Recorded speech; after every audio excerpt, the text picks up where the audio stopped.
దేవుని బిడ్డల మీ అందరికీ కృప కలుగును గాక. ఆమేన్. పరిశుద్ధ గ్రంథంలో దేవుని వాక్యమును ధ్యానించుకుందాం. 21వ కీర్తన 6వ వచనము.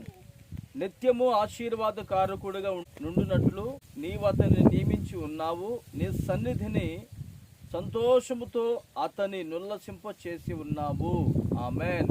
ప్రియమైన దేవుని బిడ్డారా, మన జీవితంలో మనము కోరుకునేది నిత్యము ఆశీర్వాదకారకుడిగా ఉండాలని. మరి నిత్యము ఆశీర్వాదకారకుడిగా ఉండాలంటే మనం ఏమి చేయాలి? ఈ రోజున చాలామంది దాన ధర్మాలు చేస్తూ ఉంటారు, గుడులు గోపురాలు కట్టిస్తూ ఉంటారు, అన్నదానమని వస్త్రదానమని రకరకాలుగా చేస్తూ ఉంటారు. ఎందుకంటే నేను నిత్యము ఆశీర్వాదకారకుడిగా ఉండాలని. మరి ఈ రోజున దేవుని బిడ్డలుగా విశ్వాస జీవితంలో నా యేసయ్య నిన్ను నిత్యము ఆశీర్వాదకారకుడిగా చేయాలని ఆశపడుతున్నాడు. అయితే మనం ఏం చేయాలంటే దేవుని సన్నిధిలో నిలిచి ఉండాలి. ఆ దేవుని సన్నిధిలో ఎవరైతే నిలిచి ఉంటారో వారు మాత్రమే నిత్యము ఆశీర్వాదకారకులుగా మార్చబడతారు. ఫర్ ఎగ్జాంపుల్ ఒక మాట తెలియపరుస్తాను. దావీదు ఉన్నాడు. అతడు దేవుని సన్నిధిలో నిలిచిన వాడై ప్రభుని స్తుతిస్తూ ఉన్నాడు. అయితే ప్రభు ద్వారా దేవుని వలన దావీదుకు అనుగ్రహించబడినది ఏమిటో తెలుసా అండి? అతడట దేవుని సన్నిధిలో అతను మాత్రమే కాదు, అతని కుటుంబము కూడా నిత్యము శాశ్వత కాలము ఆశీర్వాదకరంగా నిలిచి ఉన్నారు.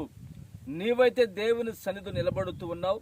నా దేవుని కృప మరింత అధికముగా నీకు తోడై నిలిచి నిత్యము ఆశీర్వాదకారకుడిగా నిన్ను మలచునుగాక. ఆమేన్.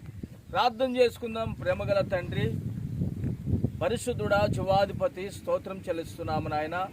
మా జీవితము నిత్యము ఆశీర్వాదకారకులుగా మేము నియమించబడాలి అంటే మొదట మేము నీ సన్నిధులు నిలిచి ఉండాలని, నీ సన్నిధి శ్రేష్టమైందని మీరు మాకు తెలియపరిచి ఉన్నారు. ఇప్పటికే నీ బిడ్డలు నీ సన్నిధులు నిలిచి ఉండగా గొప్ప దీవెన నీ బిడ్డలకు ఈరోజు మీరు కలుగు చేసి మహిమ పొందుకోమని యేసు నామమున ప్రార్థిస్తున్నాను తండ్రి. ఆమెన్. క్రీస్తునందు ప్రియులారా, యూట్యూబ్ ఛానల్ని మరి ఇంకనూ సబ్స్క్రైబ్ చేసుకునలేదేమో, ఈరోజు మీరు సబ్స్క్రైబ్ చేసుకునండి, లైక్ చేయండి, షేర్ చేయండి. ఈ యొక్క పరిచర్యలో మీరు కూడా పాలి భాగస్తులు కావాలని ప్రేమతో కోరుకుంటున్నాను. నా దేవుని కృప మీకు తోడే ఉండునుగాక. ఆమెన్.